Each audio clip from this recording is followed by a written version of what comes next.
आप भी युवा हैं, क्या नगर पालिका में ताल ठोकेंगे? ओपी राजभर का गठबंधन टूटा है तो असदुद्दीन ओवैसी की पार्टी जो AIMIM है उसने बहुत खिल्ली उड़ाई है उनकी। क्या हमने कहा था पहले ही कि ये किसी का साथ नहीं देने वाले। संभल के लिए एक परेशानी और बनती हुई है जो काफ़ी समय से है, रोड बेस की रहती है। क्या उसका कोई समाधान हो पाएगा?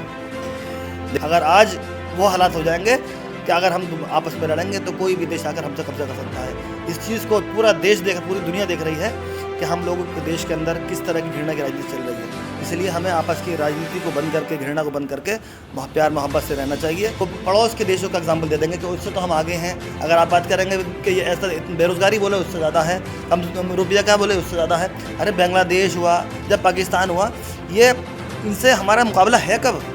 हमारा मुकाबला है अमेरिका से होना चाहिए, रशिया से होना चाहिए, जर्मन से होना चाहिए, ऐसे देशों से होना चाहिए जो देश गुरु बने हुए हैं, विश्व गुरु बने हुए हैं। हम विश्व गुरु तभी बन सकते हैं जब हम अच्छे खिलाड़ी से खेलेंगे तो हम अच्छे खिलाड़ी बनेंगे, कमज़ोर से खेलेंगे तो वैसे जीत जाएंगे। डिबेट्स जो हैं वो कभी विकास पर नहीं हो, कभी पेट्रोल की कीमतों पर नहीं हो, कभी महंगाई पर ना हो, कभी रोज़गार पर ना हो, कभी शिक्षा पर नहीं हो, कभी अस्पतालों पर ना हो। बहस होती है मंदिर पर, मस्जिद पर, कभी किसी और ऐसी चीज़ों पर जिस चीज़ का कोई मतलब नहीं है हमारे देश से। और हम मुकाबला करते हैं हम लोग कि हमारा बराबर का पड़ोस का देश जो है वैसा कर रहा है। और वजह यही है कि जब देश के अंदर गृह युद्ध जैसी स्थिति हो जाए, एक दरार खींच दी जाए, ऐसे हालात हैं देश के कि आप उठा के देखिएगा कि पिछले 10 सालों में कितने हिंदुस्तानी लोगों ने हिंदुस्तान छोड़कर, अपना पासपोर्ट छोड़कर दूसरे मुल्कों की अपने नागरिकता ग्रहण करी है। वहाँ डर और खौफ पैदा कर दिया। और जहाँ पर जो लोग बीजेपी को वोट कर रहे थे वहाँ पर कोई चेकिंग नहीं थी, वहाँ पर कोई इस तरह का माहौल नहीं था, तो वहाँ लोगों ने वोट डाला। जिसकी वजह से आप देख रहे हैं कि जहाँ 2022 के अंदर परसेंटेज 80-90% पहुँचा था, वहाँ पर मात्र 40% या 35% अगर वोट पड़ रहा है तो वोट जो है कम हुआ, वोटिंग परसेंटेज कम हुई। मुस्तकिल रुपये की कीमत गिर रही है, लोग बेरोज़गार हैं, रोज़गार मिल नहीं पा रहा है। और उसके अलावा जो उत्पीड़न लोगों का हो रहा है, चाहे पुलिस के ज़रिए हो रहा हो या उनके बनाए हुए कानूनों के ज़रिए हो रहा हो, चाहे वो बुलडोज़र को, और जिसकी वजह से आज आप देख रहे होंगे हर तरफ जो है तराही तराही है। सरकार ज़रूर उन्होंने भेदभाव करके बना ली है, लेकिन लोगों के दिलों को जीत नहीं पाए हैं।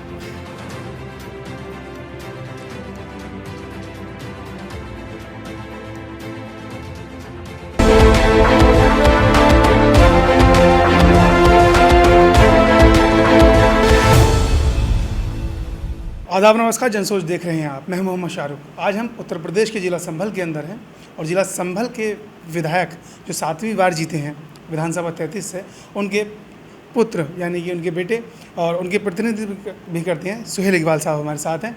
उनसे हम जानने की कोशिश करेंगे जो उत्तर प्रदेश के अंदर राजनीति में उठापटक हो रही है। जो पहले अखिलेश यादव के साथ थे, आज वो अखिलेश यादव का साथ छोड़ चुके हैं, या ये कहें कि अखिलेश यादव ने उनसे अपना दामन बचा लिया है। ऐसा क्या बात चल रही है उसमें, या फिर जिस तरीके से समाजवादी पार्टी ने अपना प्रदर्शन दिखाया कि 111 MLA जीते, और उससे पहले 2017 के मुकाबले 2022 में अच्छा प्रदर्शन किया। 2022 में जो उपचुनाव हुए लोकसभा के, उन दोनों सीटें कैसे यहाँ से निकल गई, जबकि दोनों ही ये मजबूत सीटें हैं। एक पर आजम खान लड़ते हैं, दूसरी पर अखिलेश यादव लड़ते हैं। तो सबसे पहले आपका बहुत बहुत स्वागत है जनसोच में सुहेल इकबाल साहब। बहुत शुक्रिया आपका। जनता ने आपको 7वीं बार नवाजा है। उत्तर प्रदेश में आपकी पार्टी ने बहुत अच्छा काम किया, प्रदर्शन किया।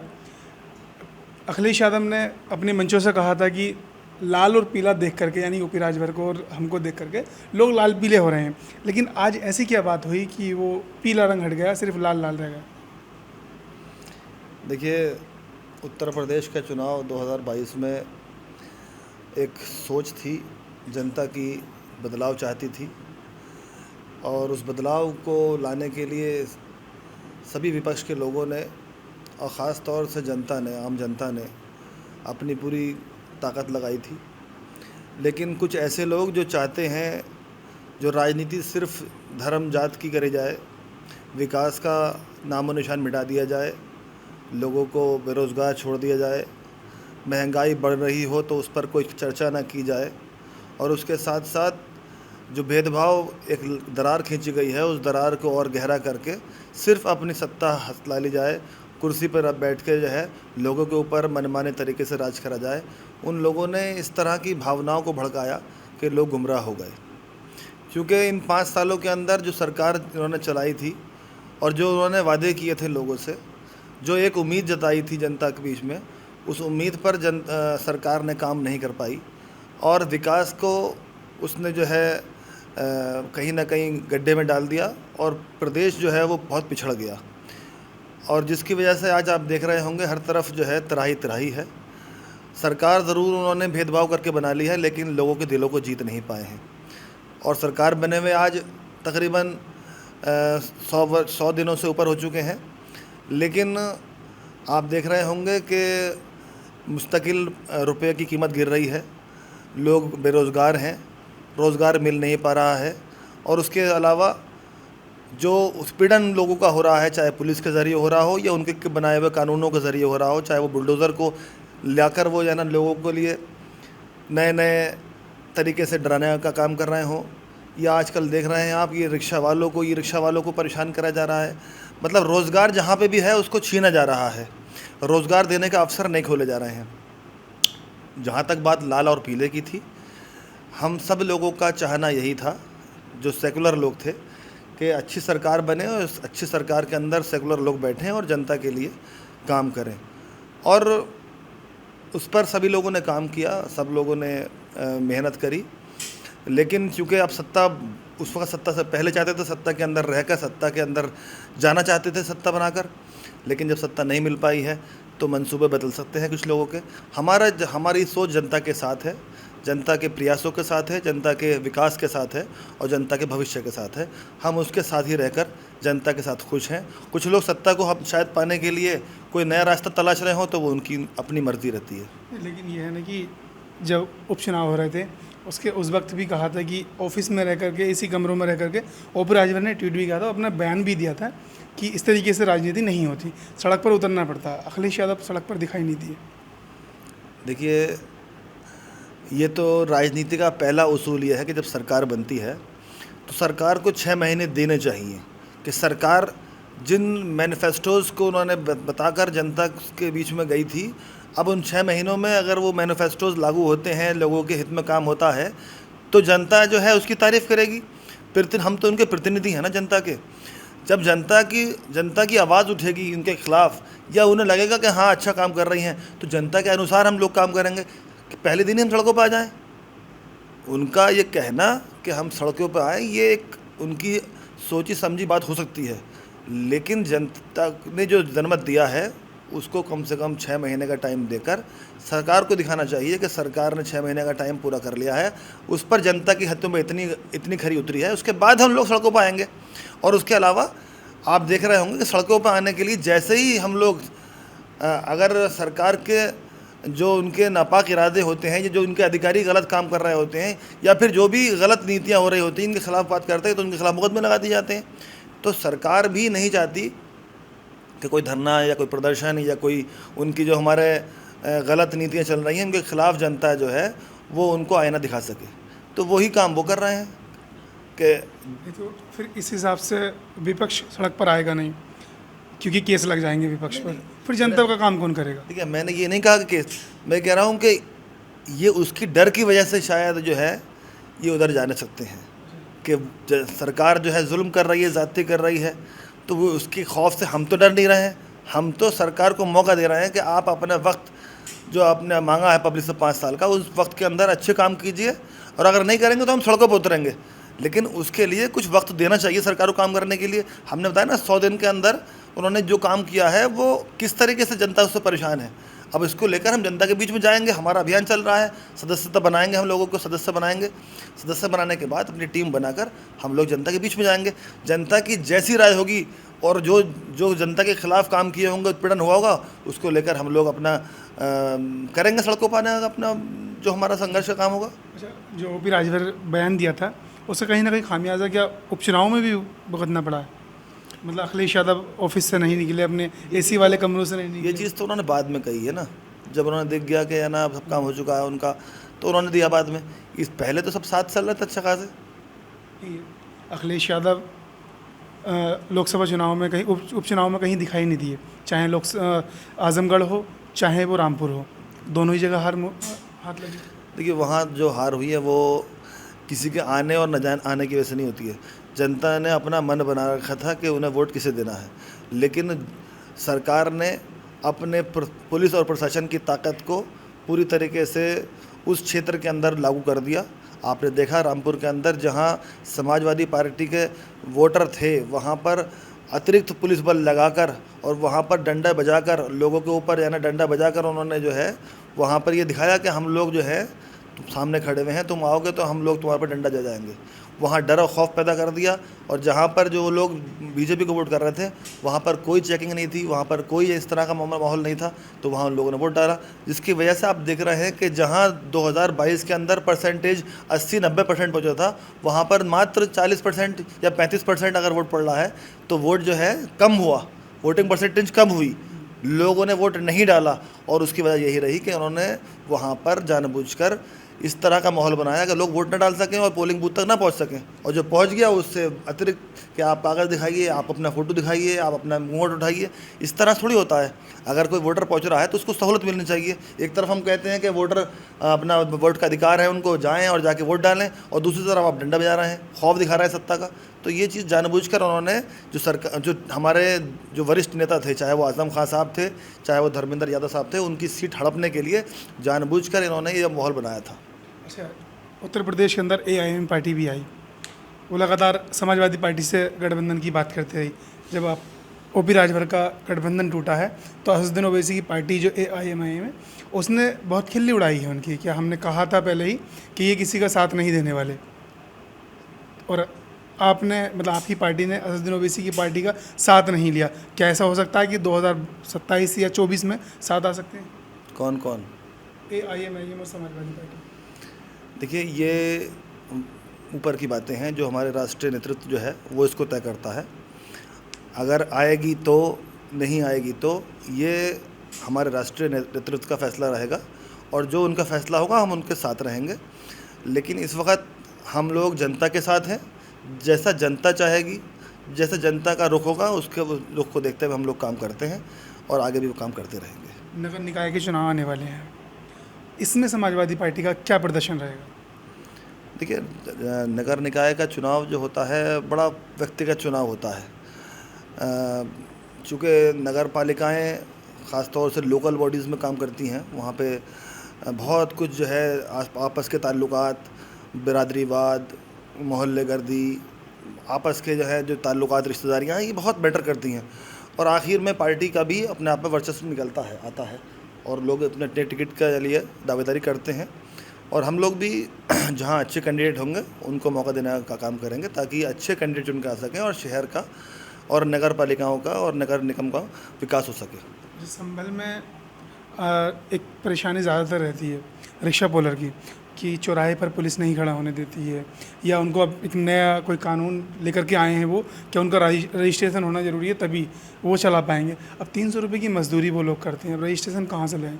क्या उनके लिए कुछ आपने कुछ सोच रखा है, कुछ ऐसा कुछ? देखिए, ये बेशक जो है रिक्शा पुलर्स जो है बहुत गरीब तबके के लोग होते हैं, और वो लोग जो है अपना दिन भर की रोज़ी रोटी कमाकर रात को बच्चों को खिलाते हैं, और उसमें से कुछ अंश बचा के भी रखते हैं ताकि अपने बच्चों की शादी या फिर उसके अलावा कुछ ख़रीदारी या कुछ भी उनका जो और सौदा सलूफ है उसको लेकर रखते हैं, और रोज़ाना कमाते हैं वो लोग। लेकिन ये भी है, हकीकत है कि चूँकि बढ़ती हुई आबादी के साथ साथ रिक्शा पुलर्स की भी संख्या बढ़ती जा रही है, तो उनका रजिस्ट्रेशन होना भी ज़रूरी है।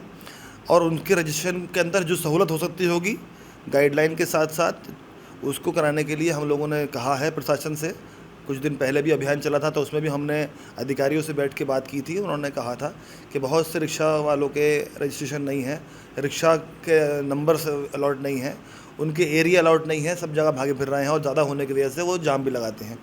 तो उनका, चूँकि वो कानून के दायरे में लाना चाहते हैं, तो वो चीज़ भी ज़रूरी है, और उनका चलना, चूँकि रिक्शा पुलर्स की रोज़ी रोटी है, वो भी ज़रूरी है।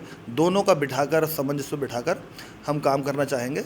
नगर पालिका के चुनाव के बाद हम चाहेंगे, जो नगर पालिका में उसका रजिस्ट्रेशन होता है, और आज की तारीख में कोई हमारा नगर पालिका का अध्यक्ष है नहीं, तो कोई अच्छा सुलझा हुआ अध्यक्ष लाकर बिठाकर नगर पालिका में, जिसको जनता चुनेगी, हम लोग उन्हें बिठाकर, और हम चाहेंगे कि कानून के दायरे में जो काम हो सकता हो सहूलत देकर उन्हें काम कराया जाए। संभल के लिए एक परेशानी और बनती हुई है जो काफ़ी समय से है, रोडवेज़ की रहती है, क्या उसका कोई समाधान हो पाएगा? देखिए, रोडवेज़ का समाधान होना चाहिए, और सरकार में हमने बहुत प्रयास भी किए थे इसके लिए, लेकिन कुछ कमियाँ जो है आधिकारिक रूप से रह गई थी। और अब भी ये चूँकि खाली विधायक का काम नहीं होता है कि हम रोडवेज़ बनवा दें, सरकार की बहुत बड़ी भूमिका रहती है इसके अंदर। और भूमिका क्या है कि एक सरकारी जगह अलॉट होना, उसके अंदर सरकारी तरीके से उसके अंदर उसका अलॉटमेंट के बाद उसका निर्माण कराना, और उसके अंदर बाद उसके अलॉटमेंट के बाद उसका संचालन करना। विधायक के रूप में हम रहते हुए जो हमसे मदद हो सकती होगी वो हम पूरा करने को तैयार भी हैं। हमने लिख के भी लेटर भेजा है सरकार को कि यहाँ पर परिवहन विभाग के ज़रिए रोडवेज़ का निर्माण कराया जाए ताकि लोगों को सहूलत मिल सके और आसपास की जगहों पे रोडवेज़ पहुँच सके। लोगों को परेशानी होती है, उसके लिए हमने अवगत करा दिया है। अब सरकार को फैसला लेना है कि जल्द से जल्द यहाँ पर रोडवेज़ का निर्माण कराए। जो हमसे हो सकता होगा देने में भी हम देने का काम करेंगे और खड़े होकर बनवाने में भी हम काम करेंगे। जो हो सकता है हमने करा भी है। अच्छा, आपके समाजवादी पार्टी के पूर्व जिलाध्यक्ष हैं, उनका कहना है कि ये अब युवाओं का दौर है, चाहे अखिलेश यादव हों, चाहे आप ही के पार्टी के ज़ियाउर रहमान साहब हों जो कुंदरकी से विधायक हैं, काफ़ी सारे युवा इस बार आए। आप भी युवा हैं, क्या नगर पालिका में ताल ठोकेंगे? देखिए, ये बात हकीकत है कि आज जनसंख्या युवाओं की ज़्यादा है और युवाओं का दौर कह सकते हैं कि युवाओं का दौर है। हमारे राष्ट्रीय नेतृत्व में बहुत से हमारे युवा हैं, जैसे हमारे धर्मेंद्र यादव साहब हैं, हमारे अखिलेश यादव साहब हैं, बहुत से नए युवा, और उनको मौका देना भी चाहिए। लेकिन बग़ैर बुज़ुर्गों के कोई भी परिवार, कोई भी दल आगे नहीं बढ़ सकता। युवाओं का साथ और बुज़ुर्गों का हाथ ज़रूरी है। यही हमारी पार्टी का जो है कहना भी है, कथनी और करनी में फ़र्क नहीं है। जहाँ तक मेरे सवाल है, मैंने पहले भी कई इंटरव्यूज़ में कहा है कि मैं एक सेवक हूँ, शहर के लिए शहर का बेटा हूँ, उनका भाई हूँ, युवाओं का भाई हूँ, उनका दोस्त हूँ, उनका साथी हूँ, हमदर्द हूँ। बाकी मेरे नसीब में क्या लिखा है ये ना मैं जानता हूँ ना आप जानते हैं। अल्लाह जिस राह पे ले जाएगा मुझे, मैं उस राह पे चलने को तैयार हूँ। मतलब अगर टिकट अगर मिलता है तो लड़ने के लिए तैयार है? नहीं, टिकट मिलना कोई नहीं है कि मैं इसके लिए प्रयास कर रहा हूँ। मैंने कहा ना कि मेरा काम करने का है, और मैंने कभी किसी पद के लिए, कभी आपने सुना भी नहीं होगा कि मैंने उसके लिए कहा है या मैं उसके लिए प्रयासरत हूँ या मैंने कहीं जिक्र भी किया है। मेरे नेता मेरे वालिद हैं, मेरे नेता अखिलेश यादव साहब हैं। जैसा फैसला मेरी पार्टी, मेरे नेता तय करेंगे, मैं उन पार्टी के साथ हूँ। मेरे मेहनत के हिसाब से मुझे रोज़ी रोटी मिलेगी तो मैं हर चीज़ के लिए तैयार हूँ। अच्छा, आखिरी सवाल, जो देश के अंदर माहौल है इस वक्त, महंगाई है, दूसरी चीज़ ये कि जो आपने शुरू में जिक्र किया था कि जो हिंदू मुस्लिम वाली बात कर करके लोगों को देख करके पक्षपात वाली बात करके काम किया जा रहा है, उस दौर में जनता किस तरीके से अपने आप को संभाले और किस तरीके से भाईचारा बना रहे, क्या संदेश देना चाहेंगे? देखिए, बेशक इस वक्त आप देश के हालात देख रहे हैं कि आज 21वीं सदी के अंदर हम लोग जी रहे हैं, और यहाँ पर ऐसे हालात हैं देश के कि आप उठा के देखिएगा कि पिछले 10 सालों में कितने हिंदुस्तानी लोगों ने हिंदुस्तान छोड़कर, अपना पासपोर्ट छोड़कर दूसरे मुल्कों की सदस्यता, अपने मतलब नागरिकता ग्रहण करी है।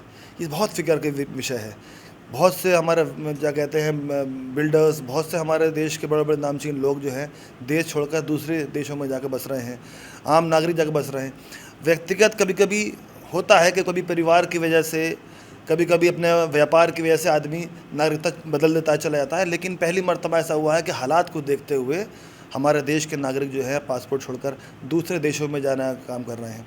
ये बहुत फ़िक्र की बात है, और वजह यही है कि जब देश के अंदर गृह युद्ध जैसी स्थिति हो जाए, एक दरार खींच दी जाए, एक लाइन खींचकर जाना, विकास की बात हो, विकास की तो बात ही नहीं है, लाइन खींचकर अगर हम किसी भी बात करें, किसी विषय पर बात करें तो वो लाइन खींचकर बात करी जाए। डिबेट्स जो हैं वो कभी विकास पर नहीं हो, कभी पेट्रोल की कीमतों पर नहीं हो, कभी महंगाई पर ना हो, कभी रोज़गार पर ना हो, कभी शिक्षा पर नहीं हो, कभी अस्पतालों पर ना हो। बहस होती है मंदिर पर, मस्जिद पर, कभी किसी और ऐसी चीज़ों पर जिस चीज़ का कोई मतलब नहीं है हमारे देश से, और हम मुकाबला करते हैं हम लोग कि हमारा बराबर का पड़ोस का देश जो है वैसा कर रहा है। अरे जब तुम मुकाबला ही अपने कमज़ोर से करोगे तो तुम ताकतवर कब हो जाओगे? मुकाबला करना है तो ताकतवर लोगों से करो, ताकतवर देशों से करो, ताकि उससे आपको हिम्मत भी मिल सके, आपको ताकत भी मिल सके और सद्बुद्धि भी मिल सके। तभी आप लोग बड़े हो सकते हो, तभी आप लोगों को ज्ञान बढ़ सकता है। इसलिए हम कहते हैं कि जो विकसित देश हैं उनसे मुकाबला करके देखिए, रशिया है, जर्मन है, अमेरिका है, इन लोगों से आप, इन देशों से आप मुकाबला कीजिए। इन लोगों को मैं देखिए कि यहाँ पे किस तरीके की टेक्नोलॉजी है। वहाँ कोई भेदभाव नहीं है, वहाँ सब समान बराबर हैं, वहाँ एक कानून है। और उसके बावजूद भी है ना, वो पड़ोस के देशों का एग्जाम्पल दे देंगे कि उससे तो हम आगे हैं। अगर आप बात करेंगे कि ये ऐसा बेरोज़गारी बोले उससे ज़्यादा है, कम रुपया क्या बोले उससे ज़्यादा है। अरे बांग्लादेश हुआ या पाकिस्तान हुआ, ये इनसे हमारा मुकाबला है कब? हमारा मुकाबला है अमेरिका से होना चाहिए, रशिया से होना चाहिए, जर्मन से होना चाहिए, ऐसे देशों से होना चाहिए जो देश गुरु बने हुए हैं, विश्व गुरु बने हुए हैं। हम विश्व गुरु तभी बन सकते हैं जब हम अच्छे खिलाड़ियों से खेलेंगे तो हम अच्छे खिलाड़ी बनेंगे, कमज़ोर से खेलेंगे तो वैसे जीत जाएंगे। तो इसलिए हम आपसे कहना चाहते हैं और दो देश के लोगों से कहना चाहते हैं, ख़ास तौर से संभल के लोगों से कहना चाहते हैं कि प्यार मोहब्बत से आपस में भाईचारा बना कर रहें। ये जो ऊपर के लोग हैं जो राजनीति करना चाहते हैं, ये हमें लड़ाते हैं, बढ़ाते हैं और ख़ुद बैठकर जो है इसी के कमरों के अंदर अपने नए नए प्लानिंग लाते हैं और हम लोगों को बढ़ाने का काम करते हैं। देश आज़ाद हुआ था, हिंदू मुसलमान सभी चारों लोगों की, हिंदू मुस्लिम सिख ईसाई के आपस में एक साथ खड़े होने के बाद अगर आज वो हालात हो जाएंगे कि अगर हम आपस में लड़ेंगे तो कोई भी देश आकर हमसे कब्जा कर सकता है। इस चीज़ को पूरा देश पूरी दुनिया देख रही है कि हम लोगों के देश के अंदर किस तरह की घृणा की राजनीति चल रही है। इसलिए हमें आपस की राजनीति को बंद करके, घृणा को बंद करके प्यार मोहब्बत से रहना चाहिए। ये सारी चीज़ें वक्ती तौर की हैं, ना कभी किसी की सत्ता ज़िंदगी भर रही है, ना कभी कोई राजा रहा है ज़िंदगी भर। दुनिया बदलती है, ऐसे ही दुनिया बदलेगी। हम बदलाव लाएंगे तो बदलाव आएगा, अगर हम बदलाव नहीं लाएंगे तो बदलाव नहीं आएगा। बहुत बहुत शुक्रिया हमसे बात करने के लिए। बहुत शुक्रिया आपका। तो हमारे साथ थे सुहेल इकबाल साहब, जो विधायक पुत्र हैं, विधायक प्रतिनिधि भी हैं। अब मामला यह है कि देश के अंदर जो बताया कि देश के लोग जो नागरिकता छोड़ के जा रहे हैं, 358 लोग प्रतिदिन देश की नागरिकता छोड़ रहे हैं, जो कि एक बहुत बड़ा विषय है, लेकिन सरकार को कुछ नहीं नज़र आता। और दूसरी बात यह है कि जो भाईचारा बना करके रखेंगे वो हम ही लोग बना करके रखेंगे। जो एसी में बैठे हुए लोग हैं वो सिर्फ एक रणनीति लाएंगे और हम लोगों को आपस में बनाएंगे, बांटेंगे और अपनी राजनीति करते रहेंगे। ये सुहेल साहब का कहना है। आपकी इस पूरे इंटरव्यू पर क्या राय बन रही है, हमें कमेंट बॉक्स में ज़रूर बता सकते हैं। कैमरामैन तालिब के साथ मोहम्मद शाहरुख, शुक्रिया।